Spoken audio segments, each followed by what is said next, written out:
por onde que eu começo a investir o meu dinheiro? Boa. Eu listei aqui, ó, de 1 a 9, e aí a gente vai fazer o quê? Vamos botar 1 menos prioridade e 9 sendo mais prioridade do por onde uma pessoa deveria começar a guardar o dinheiro dele, investir o dinheiro dele. E a nossa ideia é ranquear e fazer essa listinha bonitinha, certo? Boa. Então a gente tem opções: Tesouro Direto, Fundo Imobiliários, seria fundos imobiliários, né? Eu, burrão, errei o português. Ações, CDB, poupança, cripto, fundos de investimento, dólar e ações no exterior.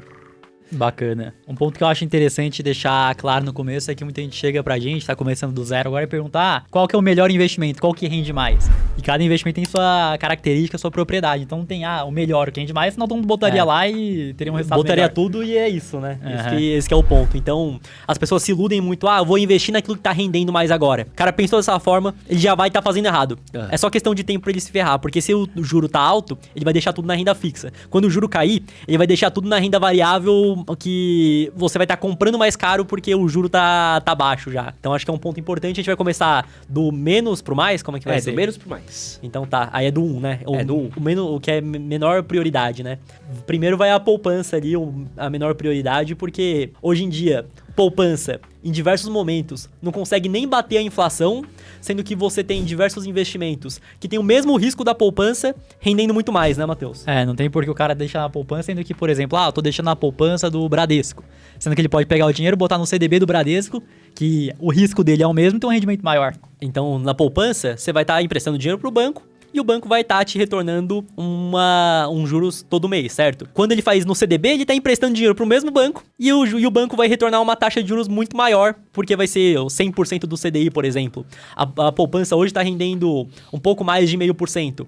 Num CDB que rende 100% do CDI, você vai ter um rendimento de 10,4% ao ano. Não tem por que deixar na poupança se o risco é o mesmo. Aí é só uma questão de conhecimento mesmo. Vou fazer uma pergunta agora para vocês. O que é melhor? Deixar o dinheiro na poupança ou deixar o dinheiro parado na conta? Porque tem algumas contas de banco virtual que prometem ter um rendimento maior do que da poupança.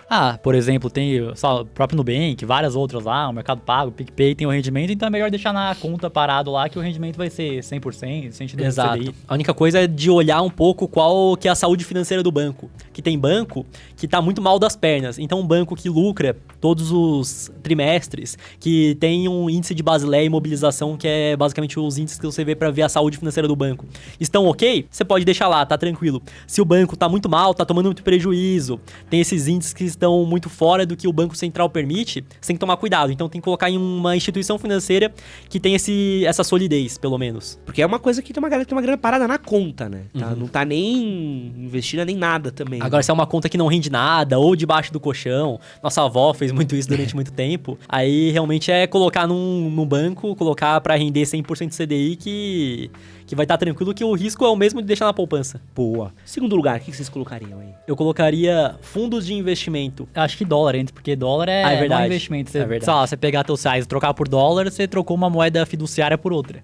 Óbvio que o real tem mais inflação, que no longo prazo o dólar sempre ganhou valor em cima do real, mas você pode pegar os dólares que você trocou pelos sociais e, sei lá, colocar no ETF de renda fixa lá fora. Então você vai em outro investimento que te dê realmente rendimento, né? Não seja somente trocar uma moeda por outra. Exato, igual. O investimento mais seguro do mundo, não tem como discutir, em relação à renda fixa, é você emprestar dinheiro pro governo americano. Então você troca seus reais por dólares e empresta pro governo americano. O governo americano é dono da máquina de imprimir dólares, qual que é a chance deles não te pagarem? E aí a taxa de juros hoje, lá nos Estados Unidos, está elevada, tá entre 5% e 5,5%.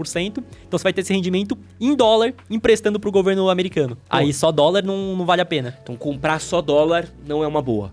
E aí depois joga o fundo de investimento, então. Que fundo de investimento é complicado, que você para pra ver, basicamente tá terceirizando a função de investir teu dinheiro. Então você vai botar no fundo, o fundo vai alocar pra você. O gestor do fundo. O gestor só que muitas vezes o fundo de investimento ele tem uma taxa elevada, então cobra 2, 2,5%. Tem fundo até que é 3, né? Que é o 300. Fundo cobra 3% ao ano do patrimônio, mais a taxa de performance. Se bater o Ibovespa, vai ser 20%. Então, 20% do QCD tem uma taxa. E tem até estudos que mostram que no longo prazo, investir através de fundo de investimento, você acaba perdendo metade da rentabilidade real que você teria. Exato. Caraca. Então, o fundo de investimento, você tá terceirizando, mas ao mesmo tempo você tá pagando. E em muitos fundos, você tá pagando muito caro por isso. Tem muitos fundos de investimento que não conseguem superar o CDI. O Ibovespa, a longo prazo, por exemplo, é algo ridículo.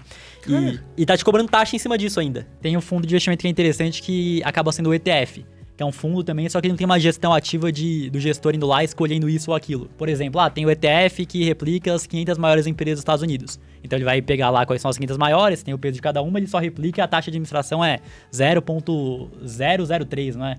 Exato. Tem dois, que um é 0,03% ao ano e outro que é 0,09. Então é uma taxa baixíssima.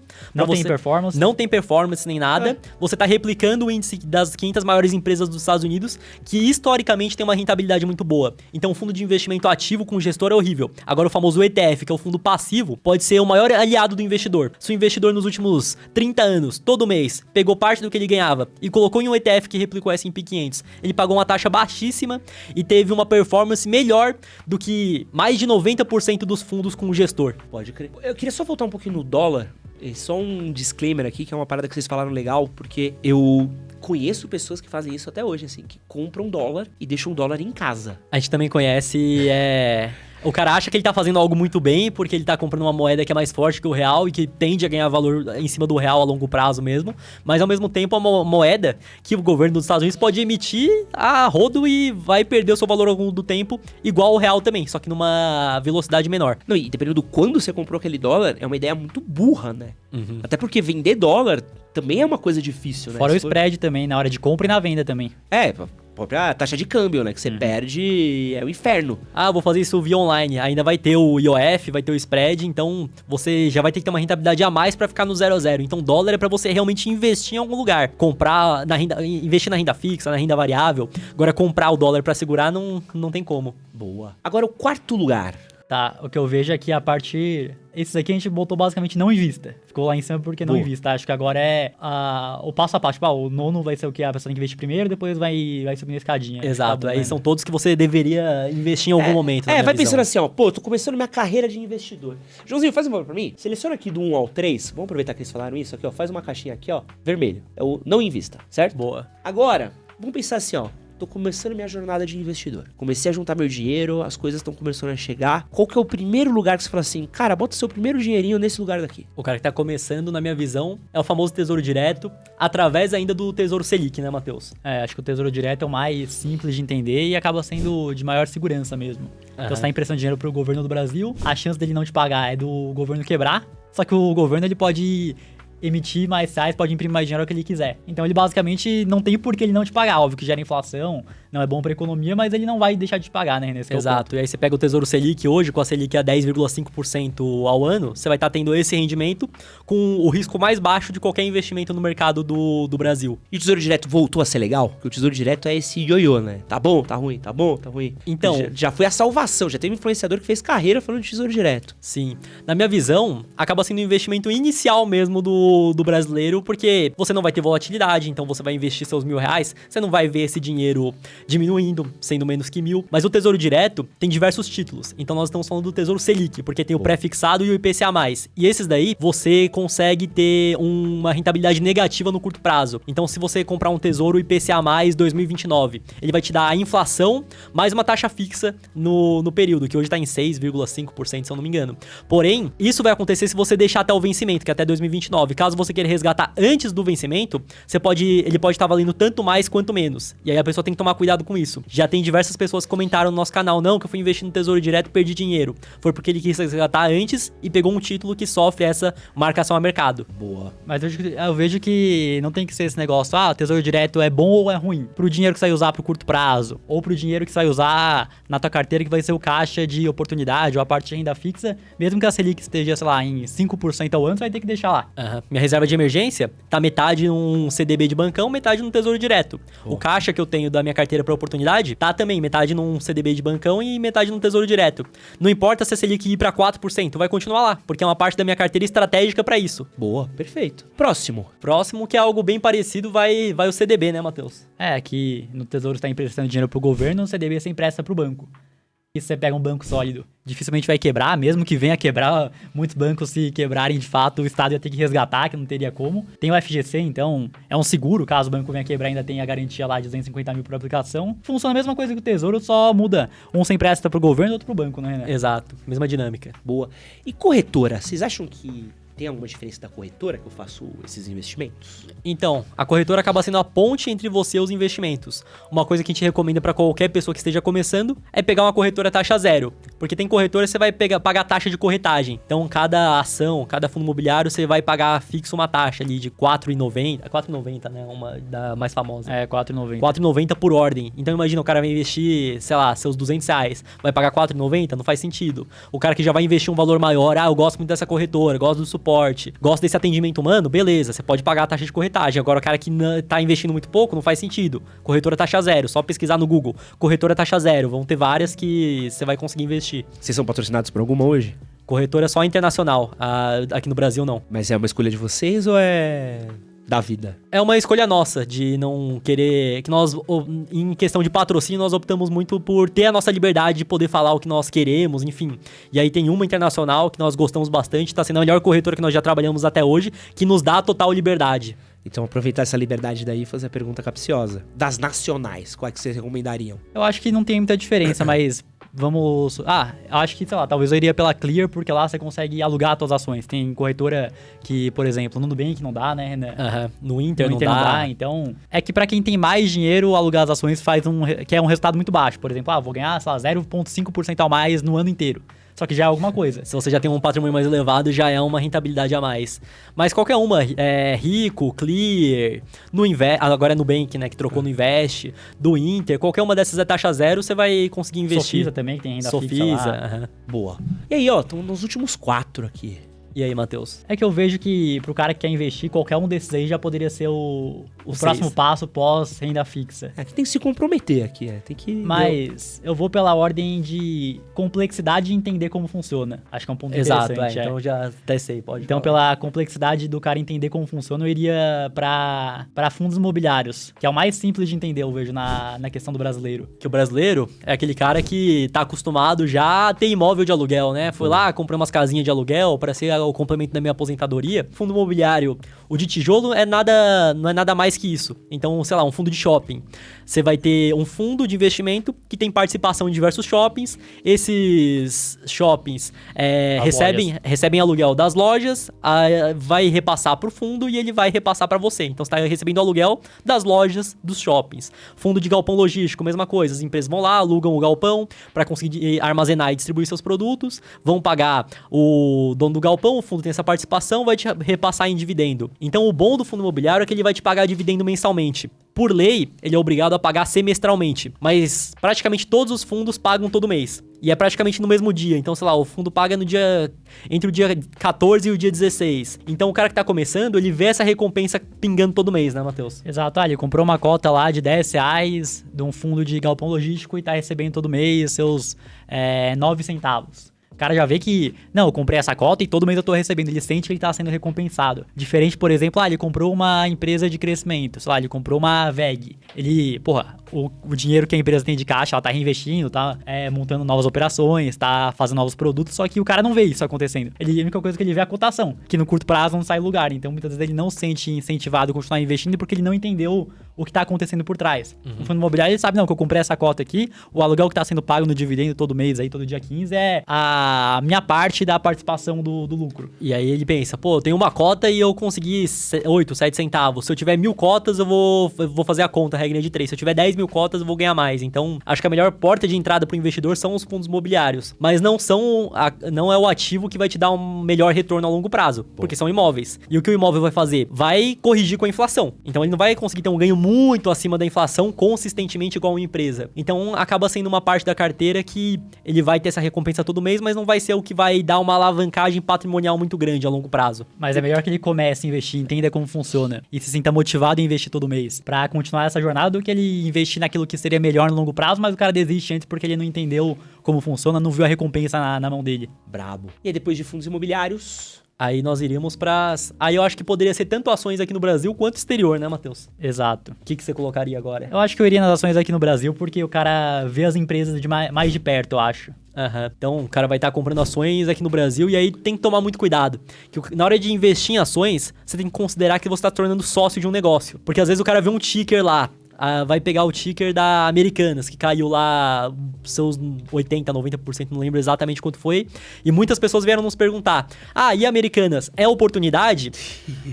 Aí você pega uma empresa que teve um rombo financeiro de 40 bilhões. É porque o cara não leva isso pra realidade, né? Ele não pensa o seguinte, vou comprar participação de uma padaria. E aí eu descobri que essa padaria, que valeria 10 milhões, tem um rombo financeiro de 50 milhões. Será que essa padaria é oportunidade? Pô, Americanas é uma oportunidade, é muito forte, viu?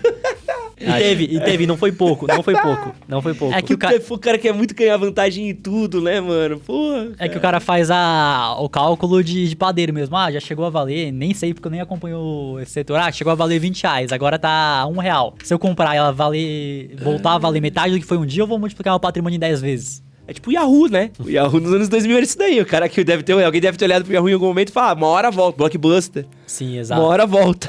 Então, na parte das ações, o que eu acabo recomendando pro iniciante, e até mesmo pra quem não é iniciante, a estratégia nossa aqui no Brasil é essa, pegar ações de setores perenes que pagam dividendos. Então, eu invisto em banco, em empresa do setor principalmente de transmissão de energia, empresa de seguradora, saneamento. Commodity, você pegar num momento bom que paga dividendo também. Exato. A gente vai nessas empresas porque elas pagam dividendos e ela pagar dividendo quer dizer que ela consegue ter lucros consistentes. Isso já é meio caminho andado na hora de escolher uma empresa. O Warren Buffett tem uma frase que eu acho muito boa, que é eu jamais investiria dinheiro numa coisa que eu não conheço. É importante o cara ter essa noção mesmo do vou comprar. O cara que falou isso daí da Americanas tá maluco. O cara tá maluco, assim. E eu acho engraçado que tem uma coisa que eu gosto muito de dar uma olhada às vezes, porque eu sou um nóia, que é relatório pra investidor.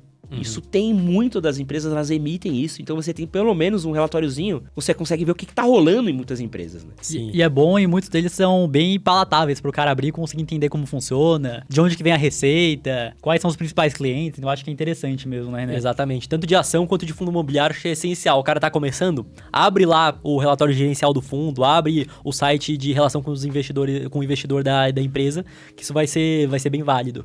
E depois de ações? Então, vamos... Que é aquele modelo do que é mais fácil de entender, eu acho. Tem que continuar. Exato. Então, seriam ações no exterior. E um ponto que eu vejo que é importante a galera entender. Pra que eu investo lá fora, sendo que eu moro no Brasil? Que no final das contas, aqui no Brasil, se você pegar as maiores empresas de 30 anos atrás e hoje as maiores empresas são as mesmas. Então vai ser o Bancão que tá lá, o Banco do Brasil, vai ser a Vale, vai ser a Petrobras, que o Brasil não tem esse incentivo ao empreendedorismo que nem tem lá fora, de você criar negócios gigantescos. Tanto que muita gente que começa a empreender aqui no Brasil vai pra fora depois porque tem mais oportunidades. Exato. Então o que funciona no Brasil, que vai continuar existindo é isso. Mas aí o cara deixa de fora uma Apple da vida, uma Nvidia, porque aqui no Brasil não vai existir uma empresa dessa. O cara não vai investir na Positivo pra ser empresa de tecnologia? Fica difícil. Então, lá no exterior, você tem um leque absurdo de empresas que você não consegue ter aqui no Brasil. E lá no exterior, nós majoritariamente investimos via ETF, porque como é um mercado muito disruptivo, então há 20 anos atrás eram as top 10 maiores empresas, são 10. Hoje, se eu não me engano, só a Microsoft e outra que continuam nesse top 10, porque é um mercado muito disruptivo. Então eu prefiro investir num índice que replica as maiores empresas, que vai ter um desempenho muito bom ao longo do tempo, do que realmente escolher as empresas. Você pode dar sorte de você investir numa... pensa quem comprou a ação da Disney antes deles comprarem a Fox. Ou antes dela comprar a Marvel. O cara deve ter, do dia pra noite, deve ter ficado... Se o cara comprou uma Nvidia há 3 anos atrás, que hoje tá no top 3 aí, empresas mais valiosas. Quem comprou Nvidia antes da pandemia, cara, hoje deve estar num momento bom pra caramba, né? Só esse ano subiu 140%. Então, às vezes, você pode dar essa sorte, né? Investindo no exterior, né? Pode, com certeza. E é aquilo, o cara pode ter uma boa parte em ETF e ainda escolher algumas ações à mão também. Só que como eu gosto muito de estar por dentro daquilo que tá acontecendo, eu tenho que escolher aquilo que eu vou analisar mais. Então, aqui no Brasil, como é um mercado mais ineficiente, então se eu invisto em um índice, é muito mais fácil de você bater esse índice, então eu prefiro escolher. Agora, lá fora, como a longo prazo é muito mais difícil você bater esse índice, porque é um mercado muito mais eficiente, porque muitas pessoas, o mundo inteiro tá olhando para esse mercado e tentando encontrar essas oportunidades, aí o índice, para mim, serve mais de conseguir saber que eu vou ter uma rentabilidade boa ao longo do tempo, sem precisar ficar analisando e com menos chances de errar, né, Matheus? Exato. Até o próprio Warren Buffett, nos últimos anos, tem dificuldade de bater o índice do S&P, porque é realmente complicado, né, no longo prazo. Exato. E é fácil investir no exterior? Hoje em dia é muito fácil. Você tem diversas corretoras internacionais que você vai lá, cria conta com todo o sistema em português, você não precisa nem traduzir nada. Bota o CPF. Bota seu CPF, transfere seus reais pra conta, aí você faz o câmbio pra dólares e você tem um monte de ativos, ações, REITs, renda fixa, ETFs pra você investir. E é seguro? E é seguro, sim. Tem diversas corretoras que você investe com segurança tranquilamente. Boa. Tem outro país, porque a gente falou dos Estados Unidos, assim, se vocês tivessem que falar, assim, tem algum outro país legal de pensar em investir? Alguma outra bolsa? Até através dos Estados Unidos você consegue investir no mundo todo. Então tem ETF que você investe na Índia, que você investe na China. Então na bolsa americana tem esses ativos. Na bolsa brasileira já não tem tanto, né? Exato. Como lá tem uma margem de produtos gigantesca, você consegue investir no mundo inteiro somente tendo uma conta americana. Então você pode investir. Tem muitas pessoas que é um caso que eu não cheguei a analisar, mas que estão investindo na Índia, por exemplo. Tem pessoas que gostam da China, mas aí por conta do governo poder no dia seguinte chegar e falar, dar uma canetada e falar, não, empresas de educação agora não podem mais ter lucro. Então tem algumas pessoas que gostam, mas eu fico longe, assim. Então é mais Estados Unidos mesmo que eu invisto. E fora que lá nos Estados Unidos você tá investindo numa empresa que vende globalmente. Então a Apple vende no mundo todo, a Amazon vende no mundo todo, então é outro ponto também, né? Brabo. E agora pra terminar, cripto. É o último. Cripto fica em último, mas se nós formos ver na nossa carteira, por exemplo, hoje mais da metade é Bitcoin somente. Caramba, é mesmo? É porque nós conhecemos a fundo o que é Bitcoin, que eu só invisto realmente naquilo que eu entendi como funciona. No começo de 2021, que baniram a mineração na China, aí eu já tava meio olhando, querendo entender como funciona. Fui lá, fiz um intensivo, estudei bastante sobre cripto, principalmente Bitcoin. Entendi o que é e vi muito valor. Então o primeiro ponto dessa jornada foi isso. Entendi o que é, acho que vai ser o futuro, como reserva de valor principalmente. Fui lá, comecei a comprar nos $30 mil. Aí depois dos 30, ele teve uma subida até os $67 mil. Porém, grandes posições que eu fiz na minha carteira foi lá para os 50 e poucos mil. E aí ele teve uma boa desvalorização. Então o cripto é algo muito mais volátil. O Bitcoin, que é a maior, ainda tem quedas no meio do caminho de 80%. Então tem que tomar cuidado com isso. Tá agora no momento de queda pesada o Bitcoin, né? Caiu seus 20%, né? Então, se for ver, para muitos investidores é uma queda muito alta, mas se você for ver para o investidor de cripto, não, porque já tiveram quedas muito maiores. Que nem caiu para 20%, só que em janeiro do ano passado tava em $15 mil.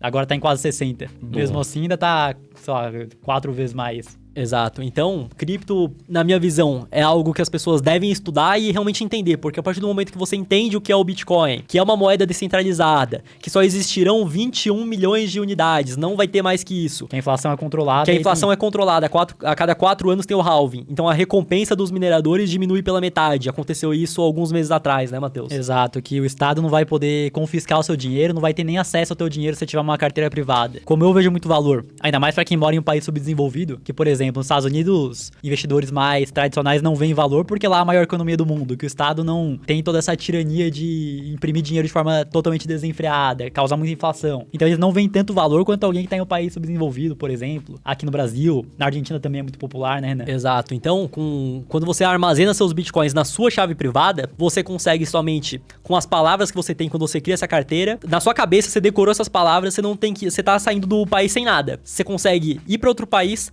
e conseguir os seus bitcoins. E aí você tem dinheiro pra você conseguir fazer o que você quiser. E cripto, além de Bitcoin, tem alguma outra que vale a pena? Então, o que eu vejo é que as pessoas colocam como farinha no mesmo saco. Ah, Bitcoin é criptomoeda, todas as outras são criptomoeda também. Mas eu vejo que no futuro vão ter muitas que vão ter valor de verdade, que vão resolver problemas, mas tem que tomar cuidado e entender quais vão ser essas criptos. E a real é que, na verdade, é difícil saber, né? Mas você tem que buscar ter essa análise mais profunda. Então, o que são as criptomoedas que não são Bitcoin? Muitas vezes são startups de tecnologia. Então, ao invés delas estarem listadas na Nasdaq, por exemplo, e terem suas ações, é uma startup de tecnologia que emitiu um token, colocou ao mercado, é um mercado descentralizado, qualquer um pode emitir um token, e as pessoas vão lá e compram esse token. Então, você tem que ver muito do projeto, se ele tem usabilidade, se resolve um problema real, se eles já estão entregando alguma coisa. Tem muitas altcoins, que são as criptomoedas que não são Bitcoin, que basicamente tem um white paper do que eles querem fazer, um projeto, um PowerPoint, e valem bilhões de dólares. Caramba. Imagina isso. Então, o tanto de enrascada que tem, mas ao mesmo tempo, com certeza, tem projetos bons que a longo prazo podem ser de empresas gigantescas, que resolvem problemas reais, que vão se valorizar muito, mas aí tem que tomar muito cuidado. Então, acho que a base de uma carteira de cripto é Bitcoin. Então, a maior parte da minha carteira hoje é Bitcoin e Ethereum também, que eu acho que é algo que está se provando muito. Vai ter ETF agora de Ethereum também, onde você pode investir através da bolsa tradicional, vai aumentar a liquidez pro Ethereum. Então, na minha visão, Bitcoin é a cripto que se provou ao longo do tempo, vejo como reserva de valor. Ethereum também tá nesse caminho de se provar ao longo do tempo, por conta dos contratos inteligentes. E as outras, aí você tem que analisar muito bem, que é um investimento de altíssimo risco. E o Bitcoin, tem corretoras tranquilas para comprar hoje, assim, seguras? Eu vejo que você pode comprar em qualquer corretora, até banco tradicional oferece hoje em dia, mas eu vejo que se o cara realmente quiser ter a posse do dinheiro dele de verdade, você compra na corretora e você manda pra tua carteira privada. Exato. E aí você pode comprar uma hard wallet, que é realmente um aparelhinho, que a cripto não tá lá dentro. As pessoas às vezes confundem, eu comprei e ela tá nesse aparelhinho, se quebrar, ferrou. Não. Ele basicamente é a chave, é a senha pra você conseguir acessar as suas criptomoedas que estão na blockchain. E transferir pra outro lugar, E transferir pra qualquer outro lugar. Então, esse aparelhinho é onde você consegue a segurança, as palavras, e aí ele é esse intermediador. Então, se você tem um valor mais relevante, sei lá, acima de 20 mil reais investido em criptomoeda, você compra. Se não tiver, você pega a famosa hot wallet. Aí você pega o teu computador, celular, faz realmente todos os passos de segurança para conseguir proteger essa carteira. E, na minha visão, não é válido deixar na corretora. Porque se tá na corretora, quem tem a custódia da tua moeda é a corretora. Se der ruim com a corretora, você tava com a criptomoeda lá e teve uma corretora em 2014 que agora várias pessoas estão recebendo de volta. Que é a MTGOX. Que ela tinha... maior parte dos bitcoins na época estavam nessa corretora. E ela quebrou, foi hackeada. E aí demorou 10 anos e as pessoas vão conseguir somente 20% daquilo que elas tinham lá dentro. Nossa, que desgraça, hein? Então, em 2022, a terceira maior corretora cripto quebrou também, que era a FTX, que o cara foi preso, inclusive, porque ele tava usando dinheiro dos clientes pra fazer alavancagem, então tem que tomar cuidado mesmo. Então a corretora é a ponte pra você comprar as criptomoedas, o Bitcoin, e aí você tem que fazer autocustódia, na minha visão. Se você não quer fazer autocustódia, compra via ETF agora que tem. Que aí vai ter uma gestora gigantesca, uma BlackRock, uma Vanguard que tá fazendo a segurança dos ativos. Que aí você vai pagar uma taxa de administração, mas você tem a empresa gigantesca que é do meio tradicional, que vale bilhões e bilhões, tem muita grana sob gestão. Então, ou você faz a própria custódia ou ETF. Boa. Aí, ó. Você quer começar a investir, então temos aqui um passo a passo. Das 3 aqui que não recomendadas, mas depois aí, onde você pode começar a sua jornada aí como investidor.